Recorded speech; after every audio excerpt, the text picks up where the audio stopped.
Part 1 में हम लोग पाठ्य पुस्तक के अंतर्गत के प्रश्न किए थे। अब अभ्यास वाले प्रश्न करेंगे।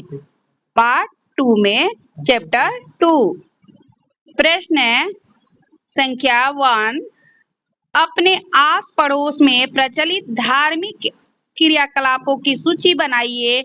आप विभिन्न प्रकार की प्रार्थनाओं, विभिन्न देवताओं की पूजा, विभिन्न पवित्र स्थानों, विभिन्न प्रकार के धार्मिक संगीत और गायन आदि को देख सकते हैं। क्या इसके धार्मिक क्रियाकलापों की स्वतंत्रता का पता चलता है? उत्तर, धर्म और धार्मिक क्रियाकलाप। पहला, हिंदू भजन, संगीत, प्रार्थना, पूजा, कीर्तन हिंदू लोग करते हैं। मुस्लिम क्या करते हैं? नमाज पढ़ते हैं। सिख क्या करते हैं? प्रभात फेरी, शबद कीर्तन, दरबार, अरदास, नगर कीर्तन। ईसाई क्या करते हैं? प्रार्थना करते हैं। हाँ, इससे धार्मिक क्रियाकलापों की स्वतंत्रता का पता चलता है। सबको अलग अलग स्वतंत्रता दिया गया है।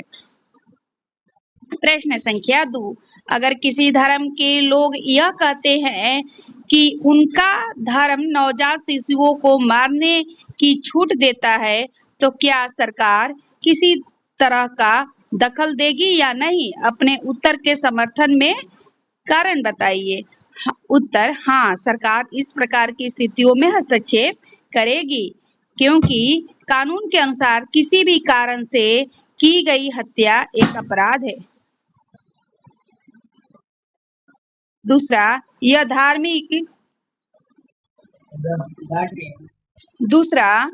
धार्मिक छूट मानवाधिकार का हनन है।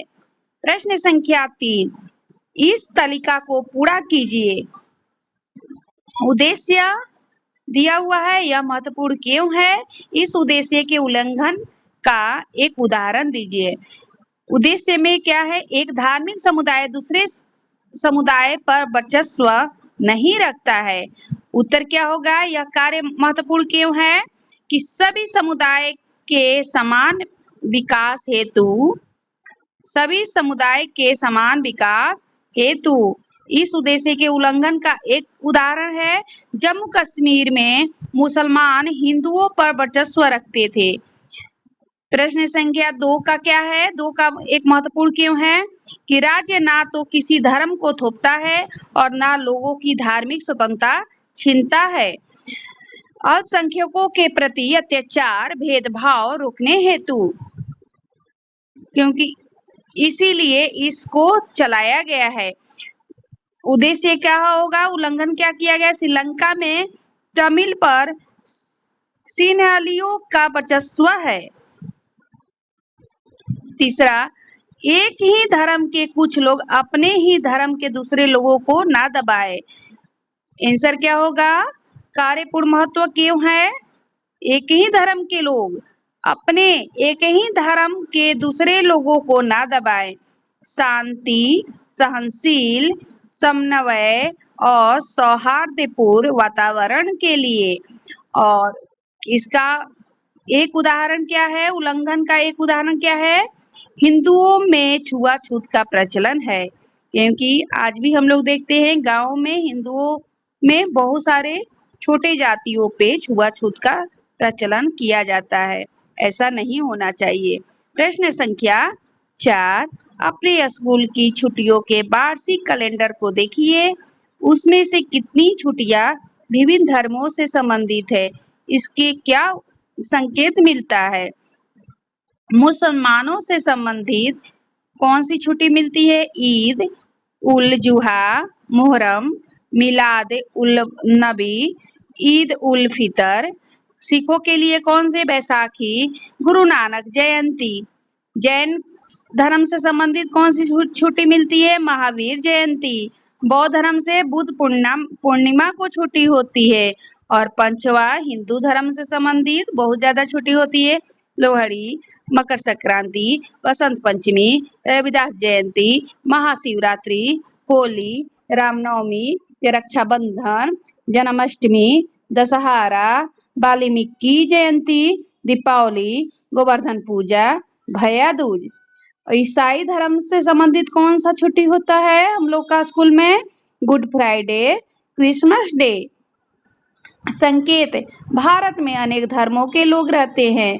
दूसरा, भारत में सभी धर्मों के लोगों की भावना का आदर किया जाता है। तीसरा, प्रत्येक नागरिक को अपनी इच्छा का धर्म अपनाने तथा उसका प्रचार प्रसार करने का अधिकार है। प्रश्न संख्या 5, एक ही धर्म के भीतर अलग अलग दृष्टिकोणों के कुछ उदाहरण दे। उत्तर, एक ही धर्म में अलग अलग दृष्टिकोण।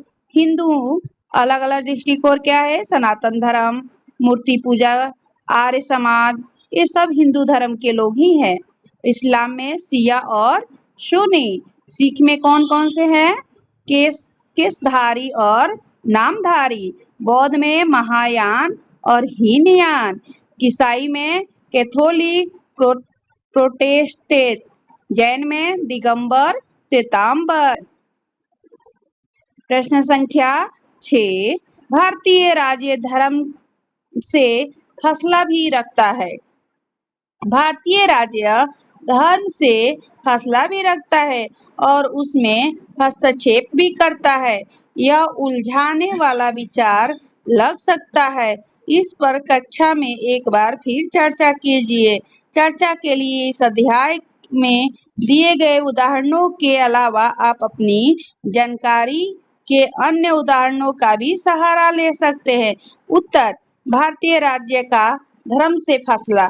पहला, भारतीय राज्य किसी एक धर्म को समर्थन नहीं देता है।